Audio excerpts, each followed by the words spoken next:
This is Talk Business and Politics with Roby Brock. And welcome to the program. I'm Roby Brock. We're glad to have you with us. Earlier this week, former First Lady and former First Mother Barbara Bush passed away at the age of 92. It was the first topic of conversation between Congressman French Hill and myself.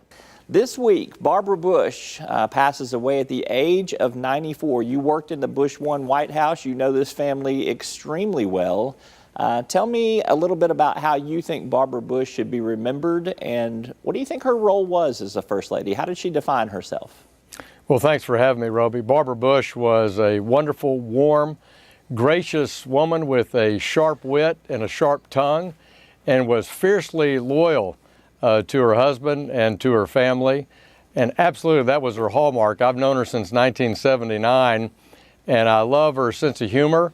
But she was a tough lady, and you sat up straight when she came in the room, and you better follow all her protocol rules. Well, let's shift gears, talk about some things happening in Congress right now. Speaker Paul Ryan not running for re-election.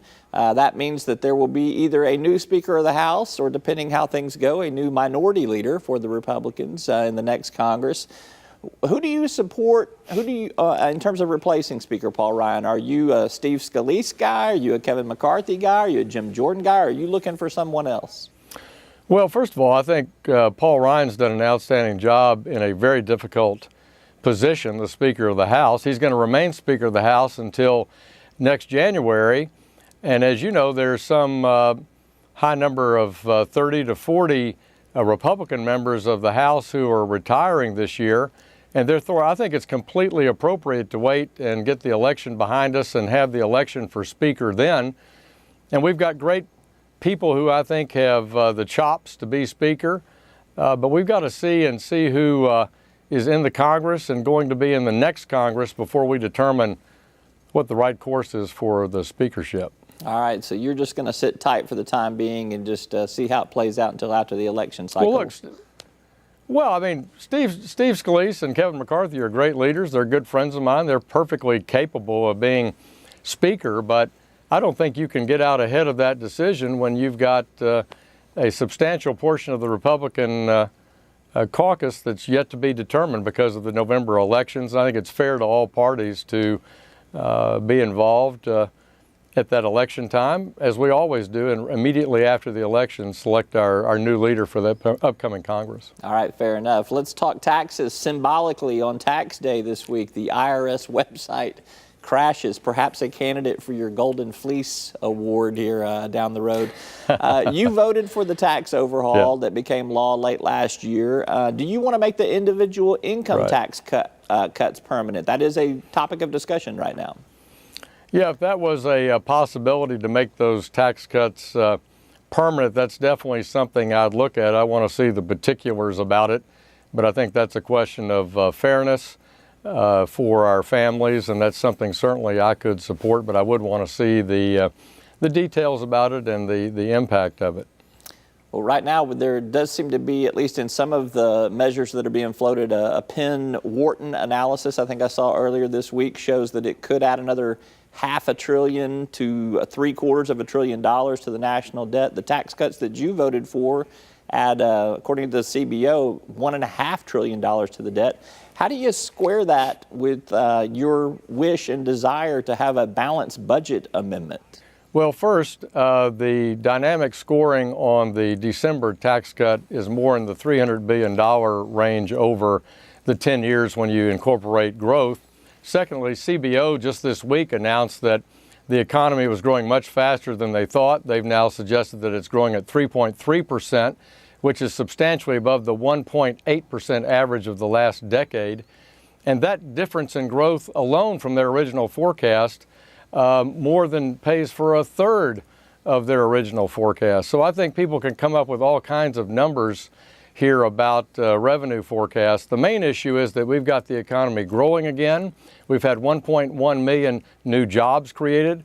We have the CBO having a positive outlook on economic growth for the first time in a decade. And that faster economic growth was one of the key reasons why we wanted to do our corporate and family tax reform plan. At the same time, though, we still have a growing national debt, and we're not cutting expenses. It doesn't seem to be. Where are we going to make up some of this? Where are we going to make up some of this revenue deficit? Well, I don't think we're going to have a long-term revenue deficit. That's my point. But the second issue is we do need to reform spending, which is why I supported the balanced budget amendment. I've asked for that vote to be taken since I first got sworn into Congress in January 2015. We need to have a national debate in this country about spending priorities.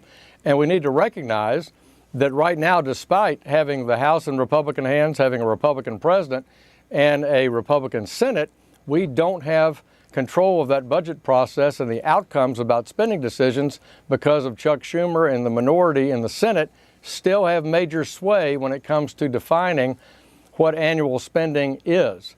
And so I was very disappointed in the FY18 appropriations bill that President Trump signed into law, that it contains such a large increase in non-defense spending in categories that weren't even originally requested by the administration or many in Congress. And so it's a continuing challenge.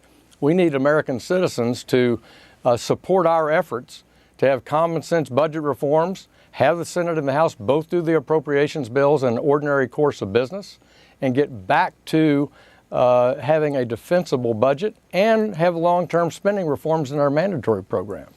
It's a debatable subject. We could spend a lot more than the window of time we have together here, but I would argue that with those Senate rules in place, it would suggest that we should look for something more bipartisan and consensus in nature, and perhaps that will happen at some point in time. Let me switch gears with you on one last subject here. Yeah. Okay. We've got Mike Pompeo was revealed this week to be to have gone to and had talks with North Korean leader Kim Jong-un. Do you support this behind-the-scenes effort? Well, certainly. I mean, whenever the United States engages in a major summit between world leaders on something as important as security in North Asia and the potential for denuclearization, which has evaded 4 presidencies, you want to have preparation for talks. You don't have 2 world leaders just go and meet.